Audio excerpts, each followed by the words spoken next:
हर तरफ मारामारी हो रही है। ट्रेन में, बसों में भर के लोग प्रयागराज जा रहे हैं। क्यों? क्योंकि सबको ये मालूम है कि 144 साल बाद महाकुंभ आया है। किसी भी तरह से लोग प्रयागराज पहुंच जा रहे हैं। बट उस नोजल पे जहां तीनों नदियां मिल रही हैं, उस पॉइंट पे कोई स्नान नहीं कर पा रहा है। फिर जाने का क्या फायदा है? लेकिन अगर मैं आपको ठीक उसी नोजल पॉइंट पे डुबकी लगाने का रास्ता बता दूं तो आइए जानते हैं कि ये कैसे संभव है। साथियों, एक तरफ से गंगा नदी आती है और एक तरफ से यमुना नदी आती है और एक अदृश्य नदी है जिसे हम सरस्वती कहते हैं। और ये तीनों नदियां प्रयाग में आकर मिलती है और त्रिवेणी संगम कहलाती है। लेकिन क्या आपको पता है, ठीक ऐसा ही हमारे शरीर के अंदर भी हो रहा है।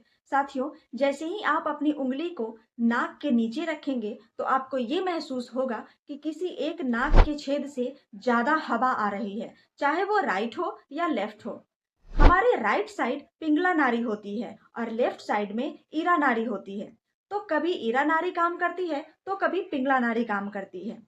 आप चेक कर सकते हैं, ये पूरे दिन में बदलती रहती है। तो यहाँ पर योग कहता है ईरा नारी को गंगा और पिंगला नारी को यमुना। लेकिन अदृश्य सरस्वती नदी हमारे अंदर भी है, वो है सुषुम्ना नारी। अब जैसे प्रयागराज में इन तीनों नदियों का संगम होता है, ठीक वैसे ही हमारे शरीर का प्रयागराज हमारी नासिका के बीच में है। जैसे हम अभी प्रयाग में त्रिवेणी स्नान करने जाते हैं, ठीक वैसे ही अपने शरीर के त्रिवेणी संगम जो ठीक नाक के बीच में है।